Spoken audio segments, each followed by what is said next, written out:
Hi guys, what's up? Welcome to this video. Do you ever feel like you're lacking a sense of purpose in your life? Do you ever feel like your whole existence is just chaotic and with no real sense of direction? If that's the case, then I am glad to tell you that you're not the only one. Many human beings suffer from this sense of purposelessness, the sense of meaninglessness, and it's basically a growing epidemic in our modern society. As humans, we kind of have a special role in this universe. We're the only creatures that are able to reflect upon our own existence. We're the only ones that can put our own being into question. Animals don't have this ability. And while this is a great chance and it enables us to think more complex thoughts and just have a more complex existence in general, it is also a problem because it puts us in front of this whole big riddle that is just difficult to solve. And we can see this in stories as ancient as the Bible, for example.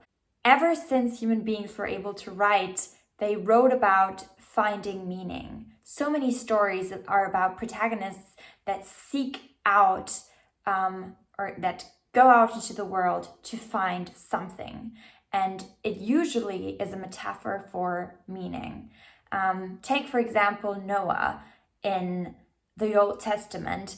He hears God's voice, he hears God's call, and he gets this quest to build this ark and to basically behave different than all other people. He turns into an outsider and listens to this grand calling that is nothing else but this meaning that we're all looking for. So of course, this is a biblical story, but even if you don't believe in God and if you don't believe in God's quest or anything like that, you still might want to find this meaning. You still want to have a sense of purpose in this life. Because this is what it is in the end. A sense of purpose provides us with meaning. And in consequence, it gets easier to live life. Nietzsche once said, "If you have a why to live for, you can bear almost any how." And that is what this means. Purpose drives action, and it helps us endure hardships and challenges, and it helps us form social bonds and reproduce. It is what keeps us going. And if I'm talking about this right now, you might also think, okay, but if this is so great, if this provides me with such sense of meaning, what does it mean if I don't have any purpose? Conversely, it means that if you don't have a reason to live, if you don't have a why to live for, it becomes incredibly hard to bear anyhow. It becomes difficult to get up every day. Once you're confronted with challenges, you might just want to give up because why are you doing this? Why are you battling these demons? Why are you fighting these fights if there's not an ultimate meaning to all of this? So we can all agree on the fact that purpose is extremely important. Purpose drives action.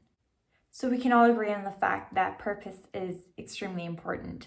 And in today's video, I just want to help you find it, or maybe just help you get to know some steps that you can take to come a little bit closer to finding this meaning, this calling, and to living a purposeful life. First of all, we have to get a little bit more into the general facts. How is it looking in today's society? Right now, we have a growing sense of dissatisfaction. Mental health issues are on the rise. There are more people than ever before suffering from depression, anxiety, and all types of mental health disorders. And if you ask me, a primary reason for this is that we've lost our sense of meaning. We've become less religious over time. We have become more scientific, and we have kind of accustomed ourselves to the idea that we just exist for a very short span of time And there are many of us, and we as individuals are just not really meaningful. We can't really offer anything to the world, especially if we're not very intelligent or very rich. If we're just average, we can't really do much. Right? This is the idea that society and media has been kind of forcing upon us. And this is especially true for younger generations, which I find very scary. Our future society is severely depressed and is lacking this sense of meaning. We see this in the rise of escapism. So we are addicted to our phones, especially as young people, and we really try to just shut down our thoughts. We try to silence our minds because there's this nagging sense of why am I doing all of this? What is all of this good for? There's ultimately no reason to be, so I might as well just seek like short-term pleasure. I might as well just scroll through my TikTok algorithm. I might as well just get into situationships a lot, have meaningless sex. I might as well binge drink with my friends on the weekend because honestly, what am I doing anything of this for? And I've been in this mindset as well. For some time, I was really questioning, why am I doing school? Why am I studying? I mean, I can't contribute anything meaningful anyways, so why would I even raise a finger? And it also got me into this very vicious circle of, okay, I'm just gonna live for my immediate pleasure and I'm just gonna chase like some kind of dopamine hit, whether it was through social media or drinking or partying. And in the end, it still left me feeling empty. And I'm sure that many of you have experienced the same thing. And the emotional consequences of this escapism and running away from yourself are loneliness and anxiety and just also a sense of not belonging. Because if we're being honest, we're not connecting with people by partying with them or drinking with them. We're connecting through meaningful conversations, but we can't have those if we're constantly running away from our own thoughts. I see this also like when you look at young people walking down the street, we almost never are alone with our own thoughts. Instead, we're listening to music or talking on the phone. And I think this is also a symptom of this meaninglessness. We can't be confronted with ourselves because there's a hole that we're really trying not to look in, trying to not fall into that hole. And instead of always running away from it, we should face it. Because this is the only way that we can escape this vicious circle of running and running and running just to be depressed in the end. And I want to explain to you how to find meaning by telling you about my own story as well. So I told you about the fact that I really was living kind of a hedonistic life, not like very much so, but I was just the average college girl, I guess. I didn't really study a lot. I just wanted to have fun and I just kind of ignored my issues. And then I noticed that I was failing my studies. So I was studying psychology and it's quite an academic challenge, and I just couldn't do it anymore because I wasn't studying, because I didn't see a point in sitting down and actually dealing with these complex theories and models, and I was failing my studies. And I noticed that if I didn't change anything about the way I was living, I was probably going to end up with a very bad degree that was not going to get me any career options. And at first I tried to run away from this realization as well. So I had these thoughts, oh no, I'm really failing and my grades are really bad. And I just tried to do everything else. But at some point I was lying in my bed one night, or multiple nights actually, and I was noticing that I couldn't run away any longer. I was confronted with my own failures, and it kind of all came crashing down because I had been shutting it out for so long. And I didn't really know what to do because I was in this situation of I don't have any meaning, I don't have any motivation, I don't have any drive. Where do I even start? And I'm going to tell you what I would have had to hear back then. I still made it, but these words that I'm about to tell you, I think they would have helped me a lot more. First of all, I identified what I cared about deeply, and I want you to do that as well. Even if you feel very numb right now, even if you're stuck in this hedonistic vicious cycle, hedonistic treadmill sort of, there is still some areas in your life, and I'm certain that it is that way, that are meaningful to you, where you feel a strong emotional pull, where you feel a little bit more alive once you're in these situations. This can, for example, be when you're with your family or with friends or maybe at work. Sometimes you notice that there are certain things that really strike a chord in you. For me, this was my studies. I really loved psychology, and some theories I found very interesting. And even though I'd always tell myself, I'm not going to be a psychologist anyway, and I'm not going to really make a difference anyway, I still found those theories really interesting. And so I felt a strong pull there. I also felt a strong pull when I kind of could give advice to my friends and help them through hardships. I really felt like I was kind of in the flow when I was doing that. And this is what you want to look for. Secondly, you need to identify strengths and weaknesses. Ask yourself, how can I contribute meaningfully? I noticed this as well when I was giving advice, that was something I was good at. And people gave me feedback that I was good at that.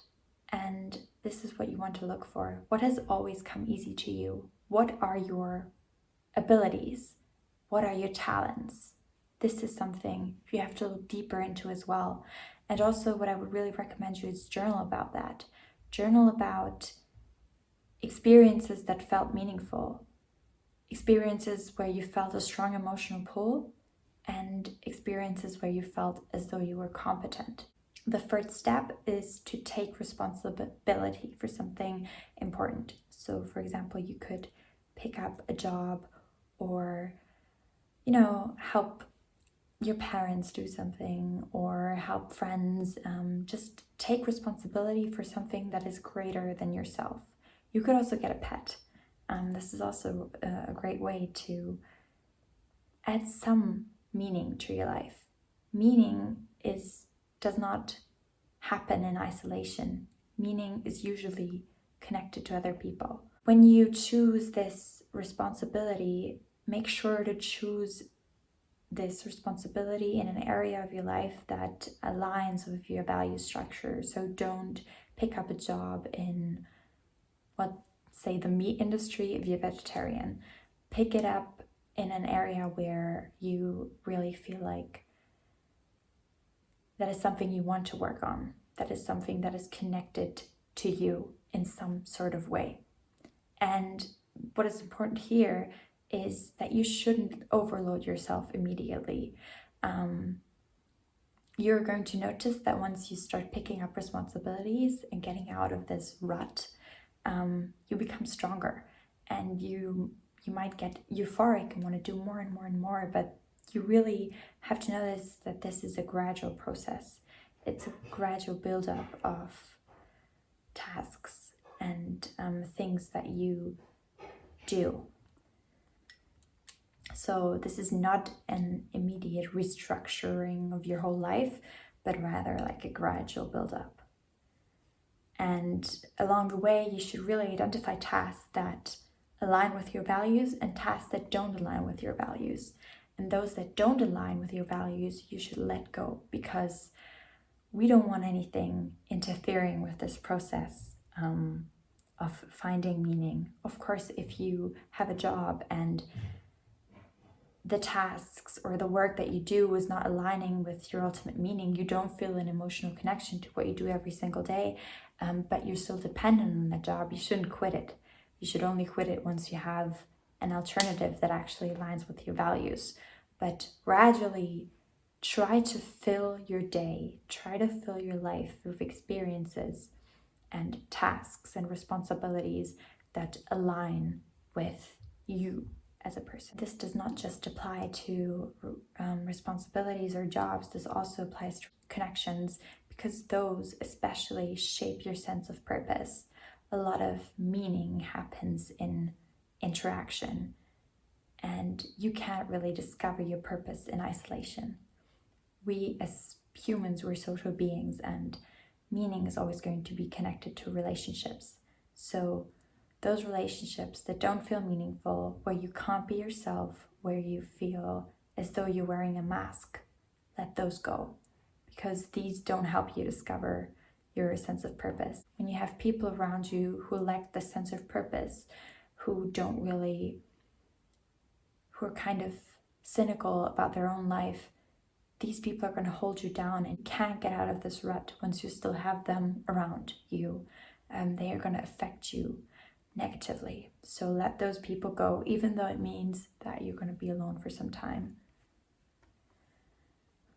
The next step is to embrace challenges. You need to develop a growth mindset and take on challenges with a sort of mindset of, I can do it, or at least I'm going to see if I can do it, to see how much I can do if I'm really putting all my energy onto it. So it means that you see challenges as an opportunity for growth instead of obstacles that make you stumble and fall.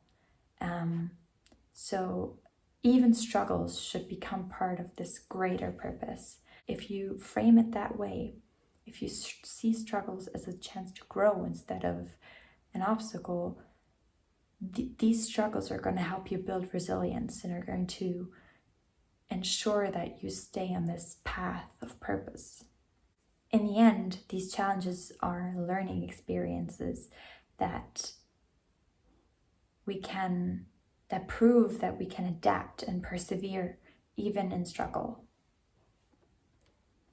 You see this in Noah's story as well. He faces a lot of criticism and a lot of negative feedback from the outside, and this is, of course, this could be a reason to give up and to not listen to God's call or the call of meaning or whatever you want to call it, but he perseveres. He just keeps going, and ultimately he is rewarded for that. And that is what you want to do as well.